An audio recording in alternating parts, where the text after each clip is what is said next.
Hello friends, आपका फिर से स्वागत है इस हफ्ते एस्ट्रो मनी का चैनल में। आई होप आप मेरी वीडियो लाइक कर रहे हैं और ये रिलेशनशिप सीरीज़ से आप लोगों को मौका मिलेगा कि आप किस किस रिलेशन पे फोकस करके अपने जो भी प्रॉब्लम आपके चल रही है उसको सॉल्व कर सकते हैं। तो आज हम बात करेंगे 8th हाउस ऑफ एस्ट्रोलॉजी, जो कि द मोस्ट कॉम्प्लिकेटेड और most difficult house in the astrology.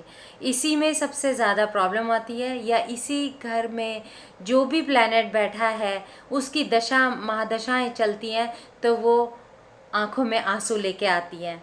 वो इतना दुख देती है, it's a painful experience. 8th house की महादशाएं अगर किसी के चलती है, सारी प्रॉब्लम लाइफ की 8वें घर की महादशाएं से होती है। पूरी लाइफ लॉन्ग जो छोटी छोटी प्रॉब्लम एक पर्टिकुलर एरिया की चलती है वो उससे डिसाइड होती है कि आपके 8वें घर के प्लैनेट, आपके 8वें घर में कौन सा प्लैनेट बैठा है।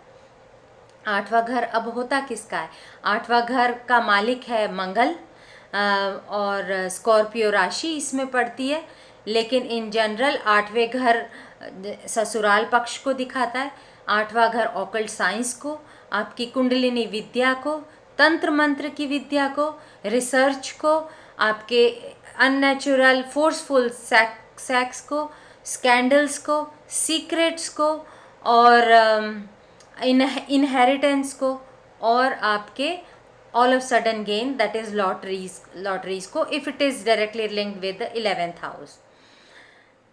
अब ऐसे में जब भी 8th हाउस में कोई भी बैड प्लैनेट प्लेसमेंट होते हैं वो डायरेक्टली अफेक्ट करते हैं सेकंड हाउस को। डायरेक्ट वो उसका ऑपोजिट हाउस है।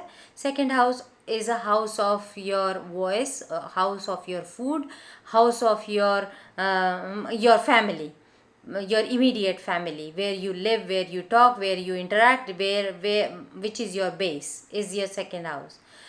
तो सेकंड 8th हाउस में कौन सा प्लैनेट मरण कारक होता है? ये यहाँ पे मून सबसे ज़्यादा बैड प्लेसमेंट होता है। मून ऐसी स्थिति में पर्सन को इंसोम्निया, डिप्रेशन और ऐसी बीमारियां प्रदान करता है। इसमें जो प्रिडिक्शन देते हैं कि मून यहाँ पर बैठ के पीड़ित रहता है और अनस्टेबल माइंड डेवलप और क्रिएट करता है। अनएक्सपेक्टेड एक्सपेक्टेशंस रहती हैं पर्सन की अपने ससुराल पक्ष में।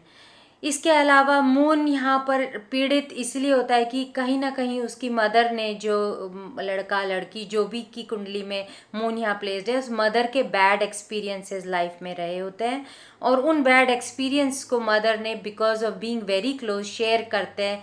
तो उसके थ्रू लाइफ को जिसकी जातक की कुंडली में 8वें घर का मून है, वो जातक उस पर्सपेक्टिव से लोगों को देखता है और अपने धारणाएं डेवलप कर लेता है।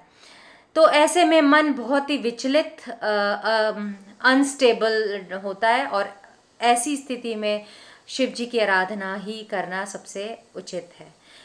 बिसाइड मून यहाँ पे कोई भी प्लैनेट बैठा हो, चाहे वो गुरु ही क्यों ना बैठा हो, चाहे कोई भी प्लैनेट यहाँ पे बैठे, यहाँ पे बैठ के वो उस घर से रिलेटेड जो प्लैनेट बैठा उस जो हाउसेस को कंट्रोल कर रहा है उससे रिलेटेड प्रॉब्लम जनरेट होती है। चाहे वो तो बुद्धि से रिलेटेड हो, चाहे वो आपके लव अफेयर से हो, चाहे वो आपके सुख साधनों से हो।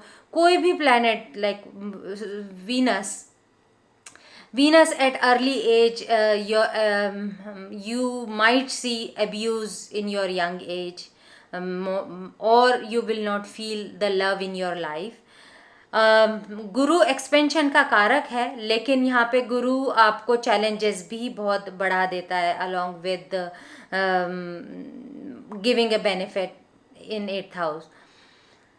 तो अब यहाँ पे इस 8th हाउस की प्रॉब्लम के लिए सीधा सीधा सॉल्यूशन है कि क्या किया जाए, कौन सी रिलेशनशिप पे वर्कआउट सबसे ज़्यादा किए जाए कि इस हाउस को हम पॉजिटिवली देख सके। क्योंकि ये हाउस आपकी कुंडलिनी विद्या का, मेडिटेशन का, रिसर्च का और ससुराल का है। तो आप अपनी ससुराल में जो भी व्यक्ति हैं उन सब से अपना व्यवहार बहुत अच्छा रखें।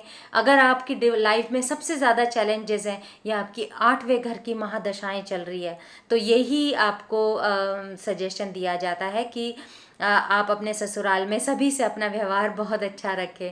प्लस अगर आप कि यहाँ सौम्य घर बैठे हैं तो ससुराल आपका सौम्य व्यवहार का, मृदुर व्यवहार का मिलेगा। अगर यहाँ पे क्रूर ग्रह बैठे हैं तो वो आपका थोड़ा सा टफ ससुराल या बिहेवियरल थोड़ा सा चैलेंजेस ज़्यादा होंगे। अब यहाँ पे मंगल बैठ के, हालांकि यहाँ बहुत मंगल बैठ के यहाँ पे खुश है, अपने घर में है, लेकिन मंगल इस घर यहाँ बैठ कर के, ये घर दूसरों का पैसा भी है।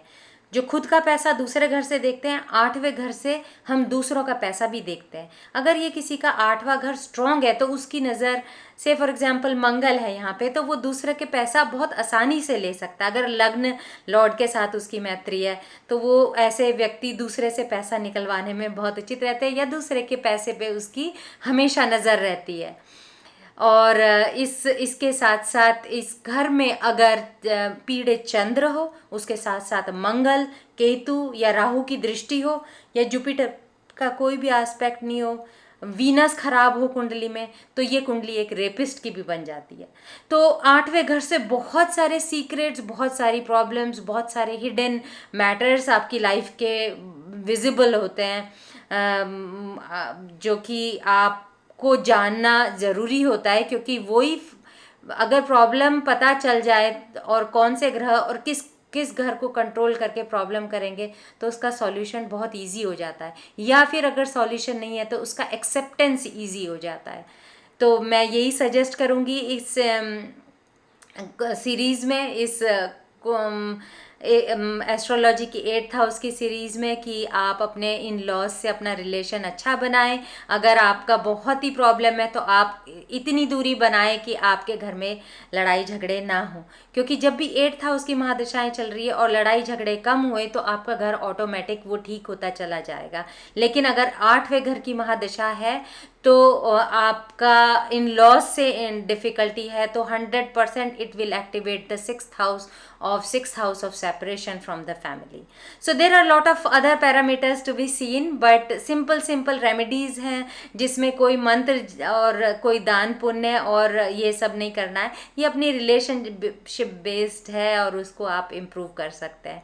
इसके अलावा आपको अगर कोई क्वेश्चन है तो आप मुझे मैसेज कर सकते हैं, आप मुझे अपने सुझाव दे सकते हैं कि मुझे कौन से स्पेसिफिक एस्पेक्ट से रिलेटेड वीडियो बनानी चाहिए। मेरी नेक्स्ट वीडियो में मैं तैयार रहूँगी